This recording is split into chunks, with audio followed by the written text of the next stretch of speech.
"You don't belong here, trash." That's what HOA President Brenda Hutchinson screamed at me when I showed up to clean out my grandfather's old farmhouse. Said my kind of people were ruining her perfect neighborhood. I'm Marcus, a blue-collar electrician from Savannah. Just inherited 40 acres in rural Georgia after a 2-year legal battle. All I wanted was to fix up the family property and maybe live there peacefully. But Brenda had other plans. Within a week, I found a stack of official-looking violation notices on my door. 47 infractions, $500 daily fines. The smell of fresh printer ink still hung in the air from her obviously fake documents. Here's what Brenda didn't know. Sometimes the person you're trying to kick out is actually the one who can kick you out. What would you do if someone declared war on your family's legacy? Where are you watching from? Let me tell you about my grandfather, Ezra Caldwell.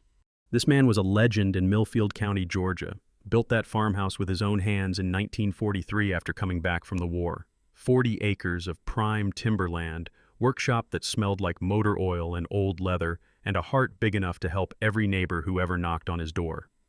When the Kowalski family's barn burned down in '78, Ezra organized the whole community to rebuild it in 2 weeks. When old Jefferson Lee needed surgery but couldn't afford time off, Ezra harvested his tobacco crop for free. Ezra was the guy who kept this community together through floods, droughts, and economic crashes. I spent every summer on that property, learning to wire electrical circuits while breathing in sawdust and WD-40. Those weathered porch railings still feel rough under your palm, hand-hewn from oak trees he cut himself. This place was my sanctuary when my parents divorced, my college fund when I needed electrical training, my inheritance when Ezra passed. The probate battle nearly broke me. 2 years of lawyers eating my savings while distant cousins claimed they deserved everything. But Ezra's will was bulletproof. He'd hired the best estate attorney in Georgia and updated everything 6 months before he died, specifically to protect me. Now meet Brenda Hutchinson, 52, moved here from Atlanta after her husband Preston's insurance business went belly up in the suburbs. Their house poor, driving that white Escalade on fumes and credit cards, but desperate to maintain appearances in their new rural retreat. Brenda appointed herself neighborhood improvement coordinator to feel important again. The woman measures grass with an actual ruler and carries a clipboard like she's running NASA. Here's my favorite entry from Ezra's journal. That new woman drove by 6 times today counting my chickens. Might get more chickens just to spite her. Tuesday morning, I roll up to start cleaning house. The place needed work. Peeling paint, overgrown flower beds, gravel driveway with potholes that could swallow a motorcycle. I'm hauling out boxes of Ezra's books when I hear expensive heels clicking on asphalt. Here comes Brenda's personal militia. Preston, the Weatherbys, and Margaret Finch, former PTA terrorist. "Are you the nephew?" Brenda asks, like she's identifying a pest infestation. I introduce myself politely, explain I inherited the property. Big mistake. She hands me this document thick as a phone book. Official violation notice with 47 infractions listed in small print. The smell of fresh laser toner mixed with Brenda's overpowering perfume as I read the penalty. $500 per day, per violation. Quick math, $23,500 daily in fines. "Ma'am, there's no HOA here," I said. "This property predates—" "Things change," Brenda cut me off. "This is a respectable neighborhood now. Perhaps you'd be more comfortable living somewhere more suitable to your situation." The word situation hit like a slap. Preston stepped forward, chest puffed out. "We're prepared to take legal action. One substandard property can destroy everyone's equity." Knowledge nugget. In Georgia, you can't retroactively impose HOA rules on properties that predate the association. It's called grandfathering, and it's legally bulletproof. That's when I realized this wasn't about property values. This was about power and control. Brenda needed to prove she could eliminate the one neighbor who reminded everyone this used to be working farmland, not suburban paradise. As they walked away, I heard her tell Preston, "Don't worry. These people always fold when you apply enough pressure. We'll have him gone by Christmas." She had no idea that pressure creates diamonds, or that my phone had been recording since "Are you the nephew?" Or that I was about to discover exactly who owned what in this neighborhood. You know how some people test the water before jumping in? Well, Brenda Hutchinson decided to cannonball straight into the deep end of crazy. Week 2 started with 3 county vehicles pulling into my driveway like I was running a meth lab. Health department inspector, code enforcement officer, and a fire marshal, all responding to anonymous complaints about septic violations and fire hazards. The health inspector, Rodriguez, walked around looking confused. "Sir, your septic was inspected 6 months ago. Someone reported raw sewage, but I don't see any issues." He lowered his voice. "Between you and me, this address has generated more paperwork than a strip club in a church parking lot." Code enforcement found nothing. Fire marshal actually complimented Ezra's electrical work. "Cleanest panel I've seen in rural Georgia." But here's the kicker. While they were inspecting my violations, I noticed something interesting about my property survey. The original 1943 boundary markers showed my land extended 50 feet further east than I'd realized. That gorgeous rose garden Brenda was so proud of, the one she'd spent $15,000 landscaping, sitting entirely on my property. The woman had been harassing me from land she was technically trespassing on every single day. Week 3 brought Preston to my door with an official-looking petition. Concerned citizens of Millfield Drive demanding action against my fire hazard property attracting undesirable elements. 23 signatures. Impressive for a street with only 18 houses. I started making calls. Mrs. Henderson never signed anything. The Yamamotos said someone forged their names. My favorite was John and Jane Smith, listed at an address that turned out to be a kudzu-covered vacant lot. Back in electrical school, we learned about something called grandfathering, when new codes can't be applied retroactively to existing installations. Turns out the same principle applies to HOA rules. You can't impose new restrictions on properties that predate your association. Brenda's petition wasn't just fraudulent, it was legally meaningless. Week 4 escalated to psychological warfare. Brenda's white Escalade started cruising past my house like a shark circling wounded prey. 6 times, 7 times, 8 times a day. Not just driving, parking across the street, taking pictures, scribbling notes on that cursed clipboard. Then came the anonymous letter slipped under my door Tuesday night. Laser-printed message. "We know what you're doing in that workshop. Drug dealing won't be tolerated. Authorities have been notified." Same printer smell as those fake violation notices. Brenda wasn't just escalating, she was getting desperate. Wednesday afternoon, 2 deputies knocked on my door. We got a report about suspicious activity. I welcomed them into the workshop where I restore vintage electrical equipment. Deputy Williams, who remembered Ezra, shook his head in disgust. "4th bogus report this month. Someone's yanking our chain." But Friday brought Brenda's boldest move yet. I'm heading out for groceries when I find her Escalade parked directly behind my truck, blocking the driveway. She's sitting there like she owns the place, arms crossed, designer sunglasses reflecting my frustration. I tapped on her window. She rolled it down like she was granting an audience. "Ma'am, you're blocking my driveway. This is a public right-of-way." She waved a Google Maps printout highlighted in yellow. "I have every right to park here. The driveway is on my property. You're trespassing. Prove it." That's when I pulled out my phone and called the sheriff. "Hi, this is Marcus Caldwell. I need assistance with a trespassing situation." Brenda's confidence evaporated faster than gas station coffee. She peeled out, spraying gravel like buckshot, but not before I got her license plate on video. That evening, I sat on Ezra's porch swing with a beer and his old surveyor's map spread across my lap. The cicadas were singing their evening chorus, and somewhere in the distance, a mockingbird was running through its repertoire. This property had seen a lot of history: births, deaths, celebrations, heartbreaks. Ezra had weathered the Depression, 2 wars, and countless smaller battles to keep this land in our family. Now some wannabe suburban princess thought she could bully me into abandoning it all. But as I traced my finger along those 1943 boundary lines, a slow smile spread across my face. Brenda's harassment campaign had a fatal flaw. She'd been conducting it from my property the entire time. Tomorrow, I'd start documenting exactly where those property lines were. Maybe install some trail cameras to catch any more midnight visits. But tonight, I'd enjoy imagining the look on Brenda's face when she discovered her perfect rose garden was rooted in soil that belonged to the white trash neighbor she was trying so hard to eliminate. Sometimes the universe has a twisted sense of humor, and sometimes the person you're trying to bury owns the shovel. If I thought Brenda was unhinged before, I was about to witness a full-blown suburban coup attempt. 2 weeks after the driveway incident, I find this glossy invitation in my mailbox. Heavy cardstock, embossed letterhead, emergency neighborhood meeting, Thursday, 7 p.m. The paper felt expensive between my fingers, like wedding invitations or divorce papers. Thursday night, I walk into that community center and it's like stepping into a Fortune 500 boardroom. Brenda's got a projector, professionally bound handouts, and 3 Atlanta lawyers in $1,000 suits. The smell of fresh toner mixed with expensive cologne hung in the air like a corporate funeral. Preston's running a laptop like he's launching missiles, and the Weatherbys are distributing clipboards with the efficiency of election workers.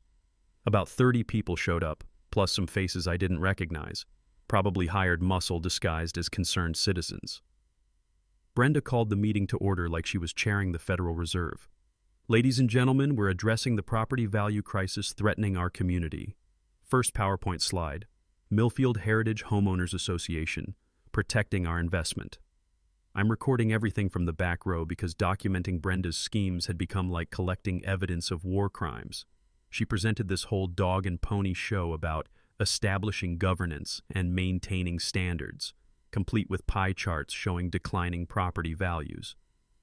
Then came the grand reveal, an HOA charter thicker than a Stephen King novel. CC&Rs covering everything from fence heights to acceptable dog breeds. The legal language was so dense it would give a Supreme Court justice a headache. We've secured 51% household support, Brenda announced, gesturing to a stack of signatures. This charter takes effect immediately. I stood up, phone still recording.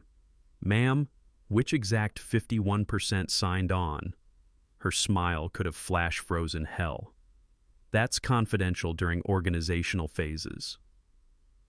Here's something I remembered from my grandfather's stories about union organizing in the 60s. People lie about signatures when they don't have them. During the coffee break, I started casual conversations. Mrs. Rodriguez never signed anything. The teacher from Oak Lane said someone forged her husband's name. Young couple with twins had been in Florida for 3 weeks. When the meeting resumed, Brenda called for the official vote. She appointed herself president, Preston treasurer, Margaret Finch secretary, Weatherbys as board members. No nominations, no discussions, just a pre-arranged power grab with parliamentary procedure as window dressing. All in favor? 8 hands from 30 people. Motion carries, she announced. That's when I dropped my bombshell. Point of order. Georgia law requires 67% consent for retroactive HOA formation. You've got 8 votes from 23 eligible properties. That's 35%. This charter is legally invalid. The room went dead silent except for the hum of fluorescent lights. One lawyer leaned over and whispered something that made Brenda's face drain of color under her foundation. Legal requirements will be satisfied shortly, she stammered. Jefferson Lee, who'd been Ezra's friend for 40 years, stood up with the dignity of a man who'd weathered worse storms than suburban princesses. Ma'am, my family's been here since 1952. Nobody asked us about any HOA. Mrs. Kowalski jumped in. 30 years next to Ezra, first I'm hearing about neighborhood associations. The tide turned so fast you could hear Brenda's confidence deflating like a punctured tire. She launched into desperate damage control about progressive development and financial protection, but her voice cracked like thin ice under pressure. As people filed out muttering about wasted evenings and forged signatures, I lingered to photograph the official documents. Those Atlanta lawyers and professional printing hadn't come cheap. Someone was investing serious money in this harassment campaign. Walking to my truck, Rodriguez from the health department caught up with me. Hell of a performance. You know, those anonymous complaints against your property all came from the same IP address, traced to a house on Millfield Drive. Boom. There was my smoking gun. Brenda hadn't been randomly targeting me. She'd orchestrated the entire campaign.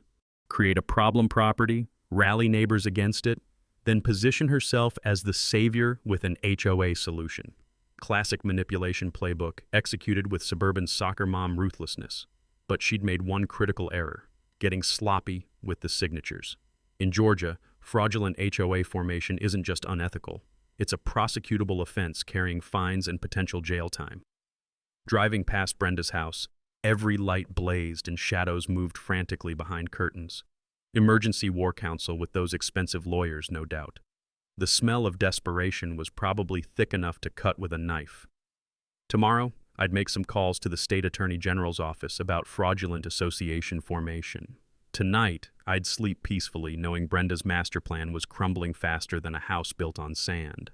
Sometimes the best revenge is just letting people destroy themselves with their own greed and stupidity. When Brenda's fake HOA imploded, I thought she might retreat and lick her wounds like any normal person. Big mistake.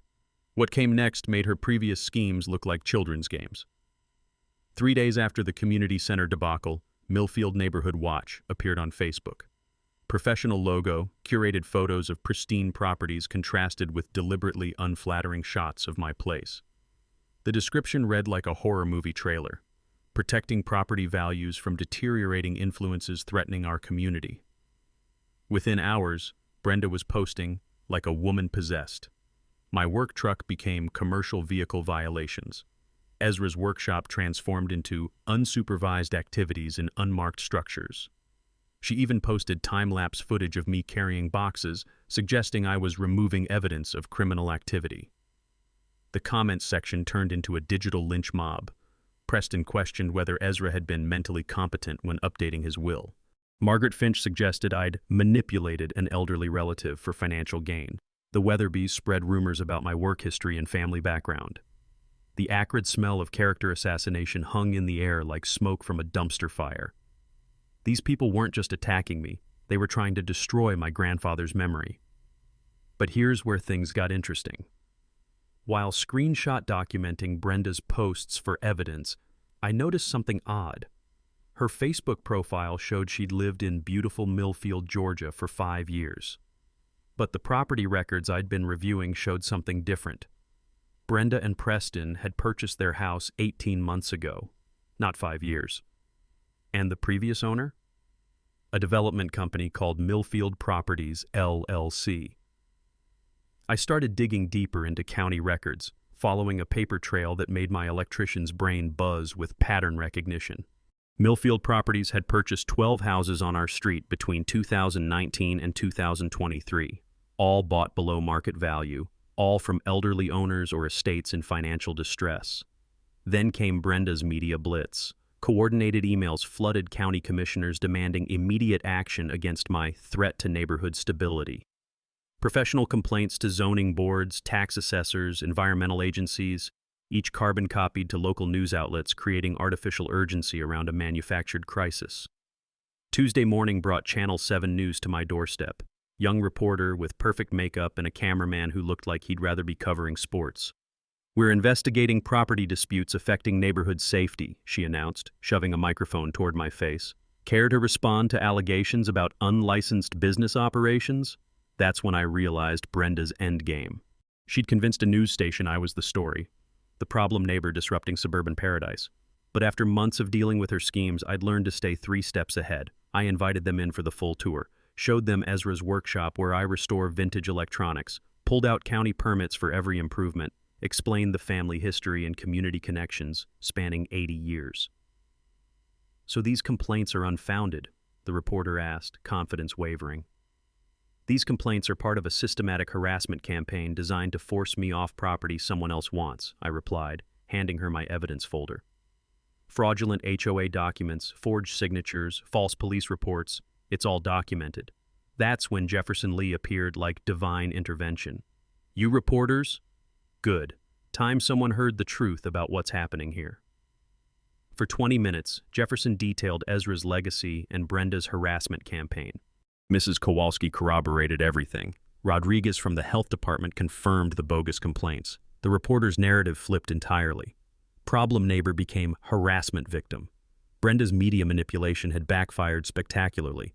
But the real bombshell came that evening when I connected the final dots. Cross-referencing property records with corporate filings revealed the truth. Preston Hutchinson was listed as managing partner of Millfield Properties, LLC. They weren't just harassing me for kicks. They were trying to force me out so their development company could acquire my property at below-market prices.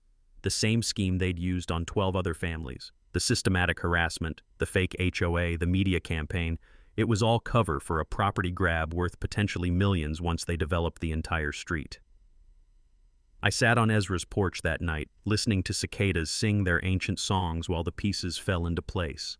The smell of honeysuckle mixed with the lingering diesel fumes from Brenda's latest surveillance drive-by. Tomorrow I'd make some calls to the State Attorney General's office about real estate fraud and elder abuse. Tonight I'd savor the irony that Brenda's desperation to destroy me had led me straight to evidence of her actual crimes. Sometimes when people dig graves for others, they end up falling into holes of their own making. And sometimes the person they're trying to bury owns a lot more than they realize. You know that moment when you're troubleshooting electrical problems and suddenly every confusing wire makes perfect sense?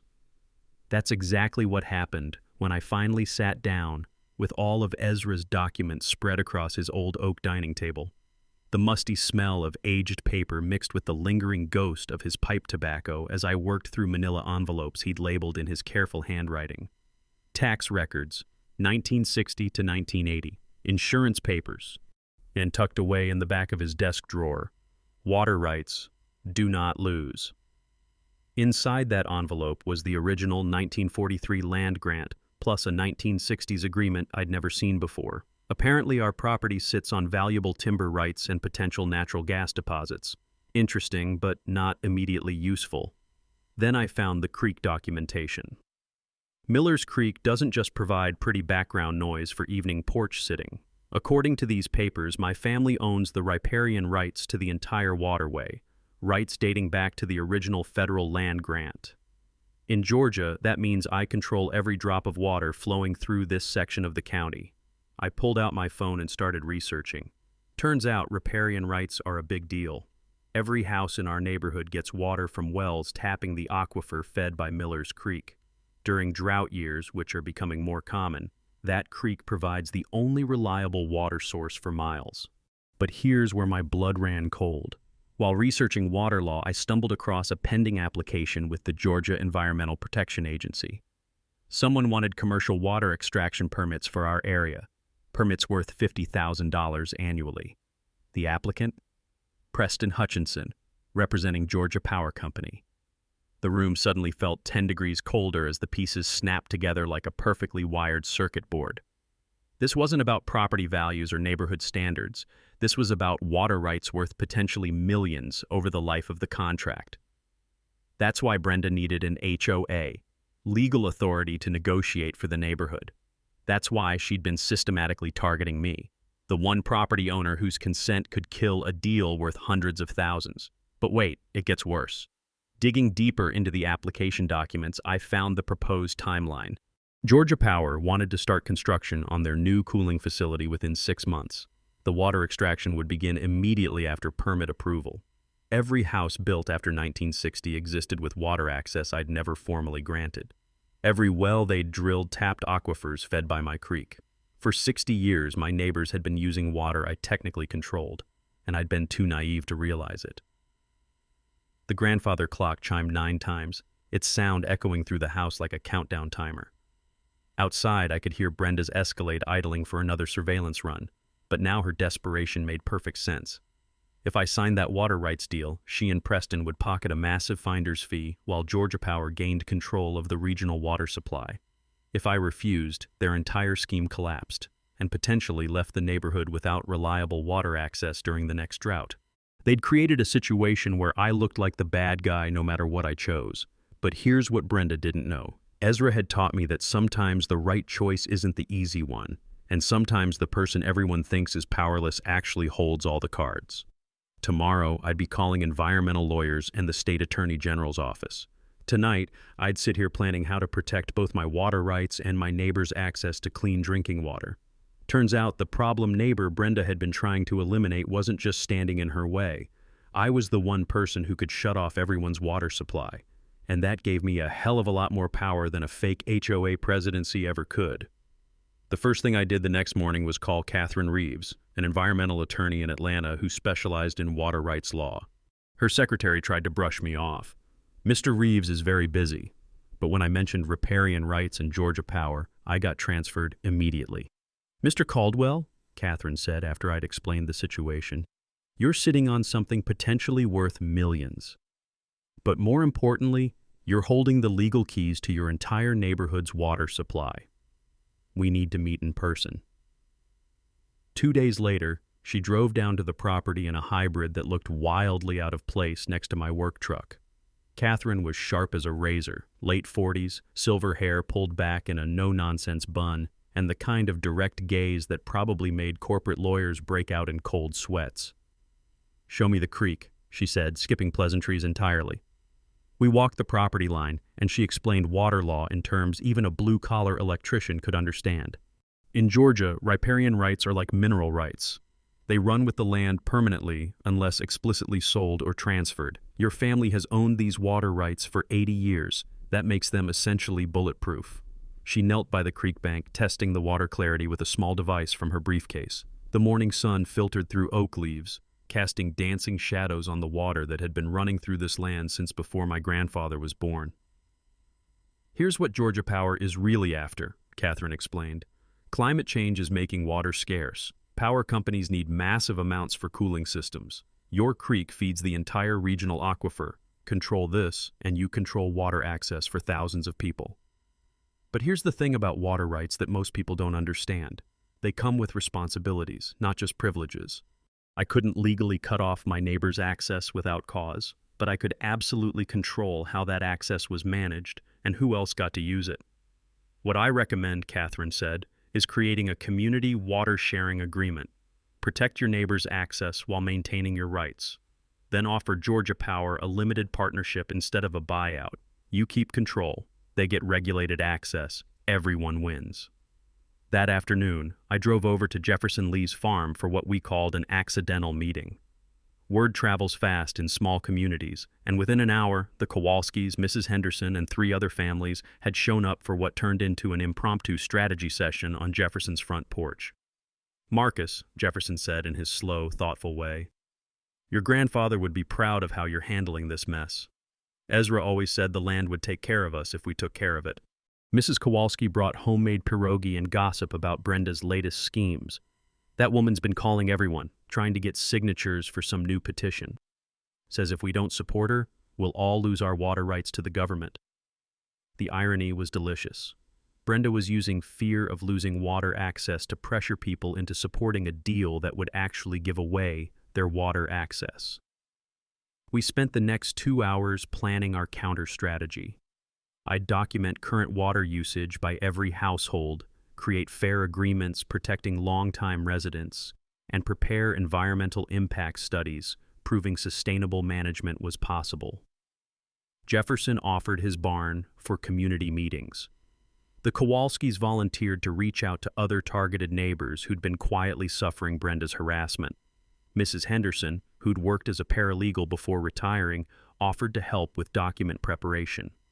But the most important piece came from an unexpected source. Jenny, our mail carrier, stopped by during the planning session and dropped a bombshell. "You folks know Brenda's been intercepting mail, right?" she said casually while sorting letters. "Caught her going through the Rodriguez family's mailbox last week. Had to file a report with postal inspectors. Mail tampering is a federal crime." Suddenly we had evidence that Brenda's harassment campaign had crossed into serious legal territory. That evening, I sat in Ezra's workshop, surrounded by his tools and the smell of old motor oil, making lists of everything I needed to accomplish. The legal strategy was coming together like a complex electrical schematic. Every connection had to be perfect, or the whole system would fail. Catherine had given me homework. Research every water rights case in Georgia for the past 20 years. Document every neighbor's current water usage. Create a comprehensive environmental management plan that would satisfy both state regulators and community needs. Most importantly, I needed to stay ahead of Brenda's desperation. A cornered animal is dangerous, and she was running out of legal options. The distant sound of her Escalade reminded me she was still conducting surveillance, but now I understood what she was really looking for: evidence of commercial water usage, signs of environmental damage, anything she could use to challenge my water rights in court.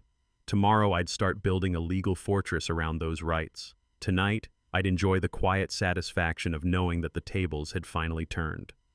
Sometimes the person you're trying to drown is actually the one who controls the water.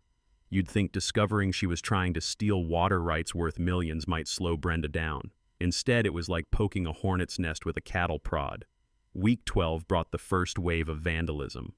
I woke up Tuesday morning to find red paint splattered across Ezra's workshop walls like some twisted Jackson Pollock painting. The smell of cheap latex mixed with morning dew made my stomach turn. Whoever did this had used a brush, taking time to write "Go Home" in dripping letters across the door. My trail cameras caught everything. Brenda's Escalade parked 3 houses down at 2:47 a.m. Dark figure in hoodie and gloves doing the damage. No clear face shot, but the gait and build looked suspiciously like Preston. Week 13 escalated to actual danger. Thursday afternoon, I'm backing out of the driveway when I hear the distinctive pop, pop, pop of tires going flat. 4 roofing nails scattered across the gravel, each one positioned perfectly to catch my truck tires. My dash cam footage showed Brenda's Escalade creeping past 20 minutes earlier, slowing to a crawl at the exact spot where the nails appeared. No direct evidence, but the timing was pretty damn convenient. That's when I called Sheriff's Deputy Williams, who'd known Ezra for 30 years. "Marcus, we've had 17 calls about your property in the past month," he said, shaking his head. "All bogus. Someone's trying real hard to make you look like a problem." "Any idea who?" I asked, though we both knew the answer. "Can't prove anything yet, but keep documenting everything. People this desperate usually make mistakes." Week 14 brought the false police report that crossed every line imaginable. I'm having coffee on the porch when 2 deputies roll up with their hands resting on their weapons. Apparently someone had called 911 claiming I'd threatened Preston with a shotgun during a violent confrontation at the property line. The whole thing was pure fiction. I'd been at Jefferson Lee's farm helping with hay baling from dawn until dusk. 20 witnesses could verify my whereabouts, but the deputies had to investigate anyway, and the whole neighborhood got to watch me get questioned like a criminal on my own front porch. "Sir, the caller said you threatened to shoot anyone who sets foot on your land," Deputy Martinez explained apologetically. "We have to take these reports seriously." After they verified my alibi and left, I found a note tucked under my windshield wiper. "Next time we'll make sure you can't prove where you were." That's when Preston made his biggest mistake yet. Friday evening, he showed up at my door alone, carrying a briefcase and wearing his most sincere insurance salesman's smile. The man actually thought he could bribe me. "Marcus, I think we got off on the wrong foot," he said, setting his briefcase on the porch table.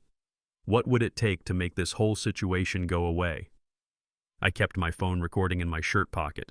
Georgia's one-party consent law meant I could legally document everything he said. "What kind of situation are we talking about, Preston?" He opened the briefcase to reveal neat stacks of $100 bills. $75,000 cash. All you have to do is sign a simple water rights transfer and move somewhere more compatible with your lifestyle. The smell of fresh money mixed with his desperate cologne was almost overwhelming. "And if I don't?" Preston's smile got colder. "Well, we have connections in the county government. People who can make life very difficult for someone who won't be reasonable. Zoning violations, tax assessments, environmental inspections. There are lots of ways to pressure uncooperative property owners." There it was, attempted bribery and extortion, all captured on digital audio. "That's an interesting offer, Preston. Let me think about it." After he left, I immediately copied the recording to 3 different devices and emailed it to Catherine. Bribery and extortion are felonies in Georgia, carrying serious prison time. But Brenda's desperation reached peak insanity when she tried to cut off my electricity. Week 15, I come home to find the power company truck leaving and my lights dead. Apparently, someone had called claiming to be me and requesting immediate service disconnection due to safety concerns. The crew chief apologized profusely. "Sir, the caller had your account number and personal information. Said there was an electrical fire and the property needed to be isolated immediately. Only someone with access to county records or utility databases could have gotten that information. Either Brenda had inside help or she'd committed identity theft to make the call. That night, sitting by candlelight in Ezra's kitchen, I realized we'd moved far beyond neighborhood disputes. This was systematic harassment designed to force me off valuable property through intimidation and financial pressure. But every escalation created more evidence. Every desperate act pushed Brenda and Preston deeper into criminal territory. And every day I stayed on this land, their water rights scheme fell further behind schedule.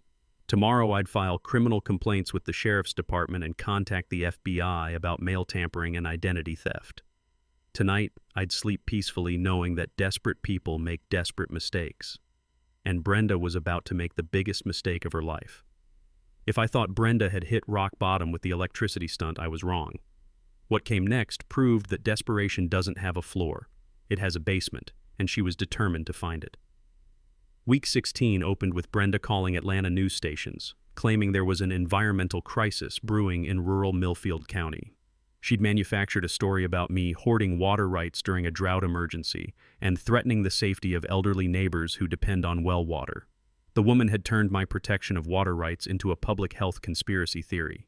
Channel 11 actually sent a crew out to investigate. I watched from my workshop as they interviewed Brenda on her perfectly manicured lawn, gesturing dramatically toward my property while explaining how one uncooperative landowner was jeopardizing everyone's water security.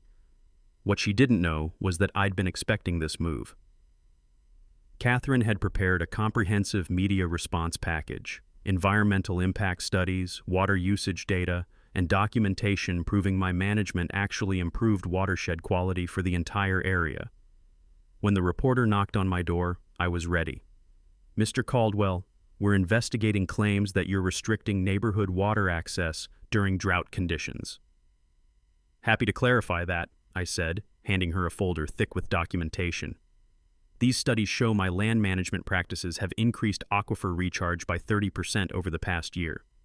I'm actually improving water security for everyone." The reporter's skeptical expression shifted as she flipped through peer-reviewed environmental assessments and county water department commendations. Brenda's narrative was crumbling in real time, but the media campaign was just cover for Brenda's real escalation. Corporate pressure. Georgia Power representatives started calling me directly, their tone shifting from friendly negotiation to barely veiled threats. "Mr. Caldwell, we've been very patient, but this project has significant state support. If private negotiations fail, we may need to explore eminent domain proceedings." That's when I learned something interesting about utility companies and eminent domain. They can only seize property for public necessity, and they have to prove that no reasonable alternatives exist. Since I'd been offering reasonable compromise solutions through my attorney, their threats were mostly bluff and bluster. Still, corporate lawyers sending friendly letters about government seizure tend to focus a man's attention. Preston escalated to psychological warfare, spreading rumors throughout the community that I was planning to shut off everyone's water unless they supported my unreasonable demands. He held coffee meetings at his house, coaching neighbors on how to testify against me if the dispute went to court. My counterintelligence network, basically Jefferson Lee and Mrs. Kowalski eavesdropping at the grocery store, kept me informed about Brenda's strategy sessions. She'd hired a private investigator to dig up dirt on my family history, hoping to find something that would discredit my inheritance claim. What the PI found instead was 80 years of community service, military honors, and civic leadership. Ezra's reputation was bulletproof, and by extension, so was mine.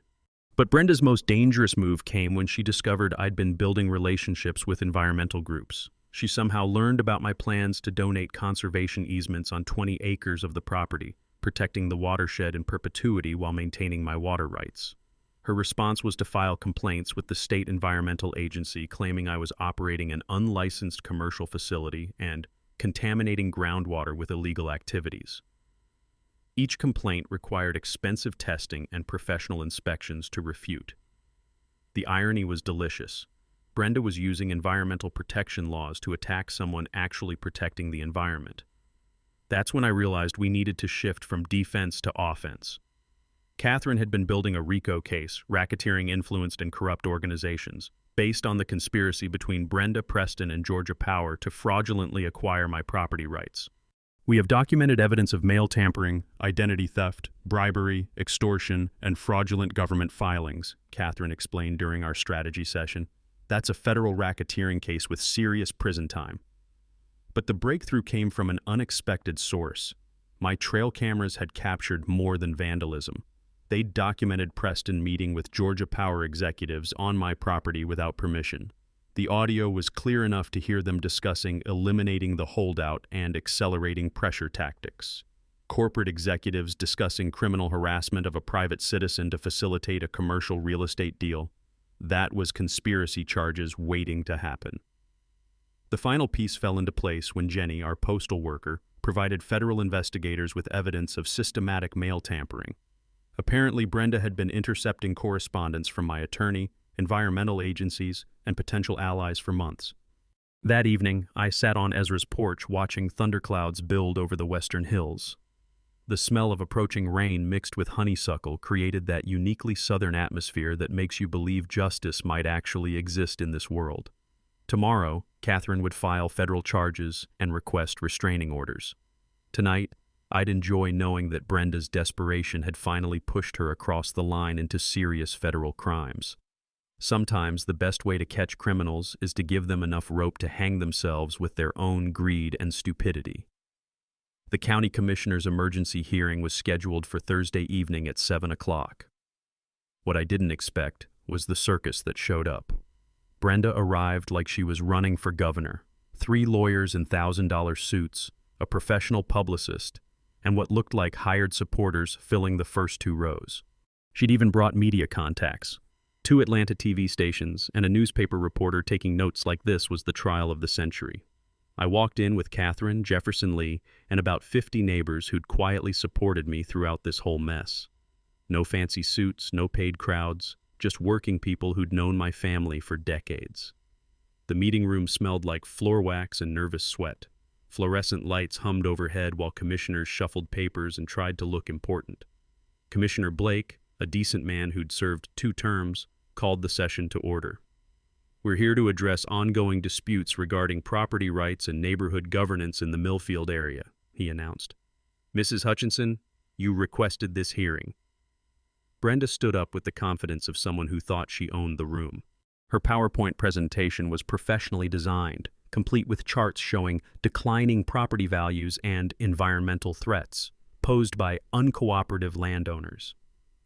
"Commissioners, we're facing a crisis that threatens the safety and financial security of our entire community," she began, clicking to a slide showing my property from deliberately unflattering angles. "One individual is blocking reasonable development that would benefit everyone while hoarding essential resources during drought conditions." She presented her petition with over 200 signatures demanding county intervention, showed photographs of my deteriorating property affecting neighborhood character, implied that my refusal to cooperate with Georgia Power was motivated by environmental extremism rather than property rights.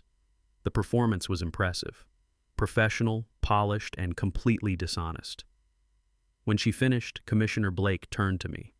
"Mr. Caldwell, would you like to respond?" I stood up slowly, the way Ezra had taught me. No rushing, no dramatics, just steady confidence. "Commissioners, I'd like to present some evidence that puts Mrs. Hutchinson's claims in proper context." Catherine handed me the first folder. "This is an audio recording made legally under Georgia's one-party consent law. It documents Mr. Preston Hutchinson attempting to bribe me with $75,000 to abandon my property rights." I played 30 seconds of Preston's voice offering cash and threatening county pressure.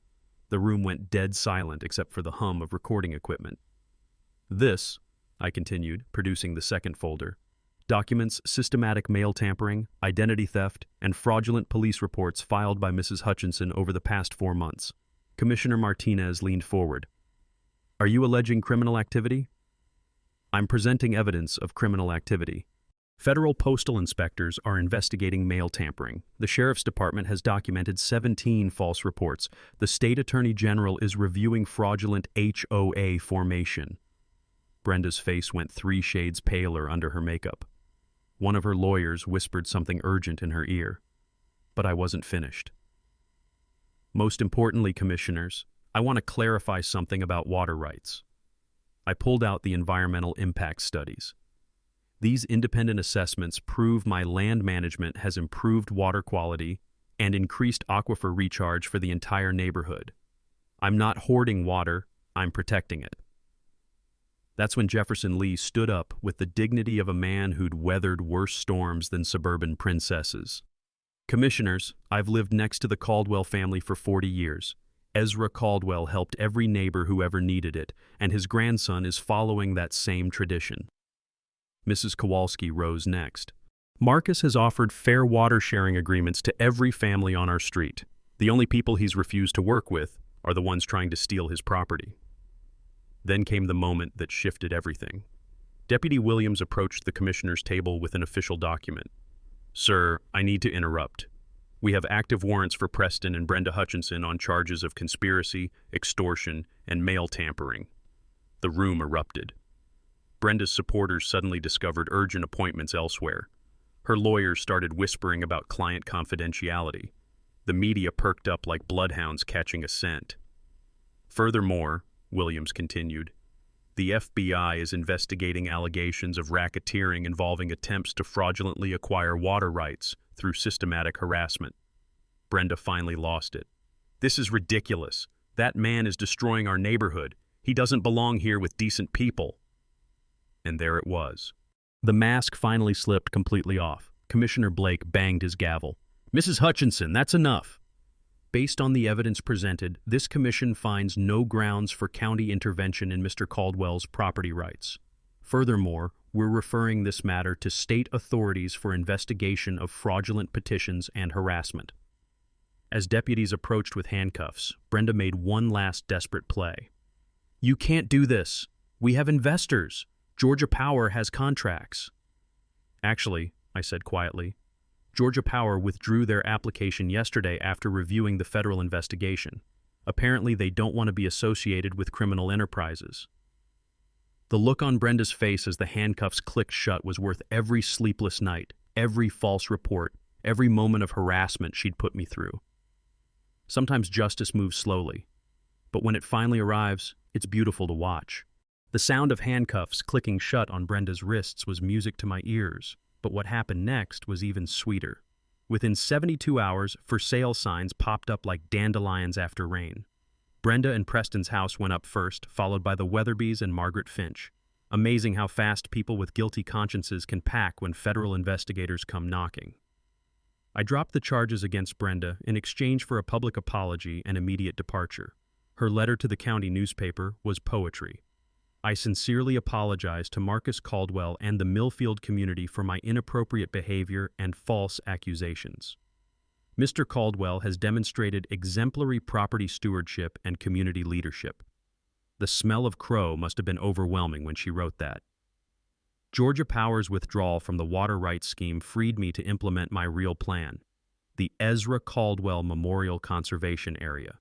20 acres donated to the county as permanent parkland, protecting the watershed while keeping my family's water rights intact. The community transformation was like watching a garden bloom after winter. Jefferson Lee and I built walking trails through the new park. Mrs. Kowalski started a community garden where neighbors grew vegetables and gossip in equal measure. The sound of children's laughter replaced Brenda's surveillance drives. Ezra's workshop became the Millfield Tool Library, neighbors borrowing equipment instead of buying tools they'd use once. The familiar smells of motor oil and old leather mixed with fresh sawdust as folks restored furniture, repaired engines, and rebuilt relationships Brenda had tried to poison. My personal life took an unexpected turn when Sarah Martinez, the elementary teacher who'd organized community support, started checking on the tool library with suspicious frequency. Coffee conversations evolved into dinner dates, then evening walks along Miller's Creek discussing everything from water conservation to wedding plans. The first annual Millfield Heritage Festival raised $15,000 for a scholarship fund supporting local kids pursuing skilled trades. Real jobs for real people, electricians, plumbers, mechanics, the backbone careers that keep communities running. But the legal victory had legs beyond our little neighborhood. My case became precedent for challenging fraudulent HOAs statewide. The Attorney General's office used our evidence to investigate similar schemes in 3 counties, protecting dozens of families from property theft disguised as community improvement. Environmental groups showcased my watershed management as a model for private conservation. College students now tour the creek Brenda tried to sell to corporate interests, studying sustainable water management in action. The sweetest justice came 18 months later when a young family with twins bought Brenda's old house. Their children's bicycles now sit in the same driveway where she used to park for surveillance missions. Their daughter's art projects hang on refrigerator magnets where Brenda once plotted my destruction. Preston's insurance business collapsed under fraud convictions. Last I heard, he's selling used cars in Macon under an assumed name. Brenda retreated to Atlanta, facing civil lawsuits from other neighborhoods where she'd tried similar scams. Turns out I wasn't her first victim, just her last successful one. The scholarship fund exploded beyond our wildest dreams. Local contractors donated materials for trade workshops. The community college partnered with us for weekend courses in traditional skills: blacksmithing, timber framing, sustainable agriculture. Sitting on Ezra's porch swing Sunday evenings, watching Sarah tend the flower beds he'd loved, I think about how this started with someone calling me trash and threatening to destroy my family's legacy. Instead, her attacks forced me to discover just how valuable that legacy really was. Not just land or water rights, but community connections, environmental stewardship, and responsibility to protect both for future generations. The evening breeze carries sounds of children playing in Ezra's Memorial Park. Somewhere in the distance, Sarah hums while watering tomatoes that grow where Brenda's rose garden used to trespass on my property. You know what they say about trash? Sometimes what people try to throw away turns out to own the whole damn neighborhood. If you've survived HOA nightmares or property harassment, drop your story in the comments. Your experience might save someone else from similar bullies. And if you loved watching Brenda get her comeuppance, smash that subscribe button for HOA Stories and ring that notification bell. We've got more tales of underdogs crushing corrupt systems, and trust me, justice never gets old. Some battles are worth fighting, some legacies are worth protecting, and sometimes the best revenge is just living well on land that's rightfully yours.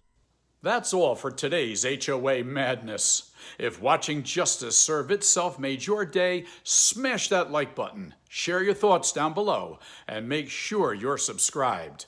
More outrageous neighborhood showdowns are just around the corner.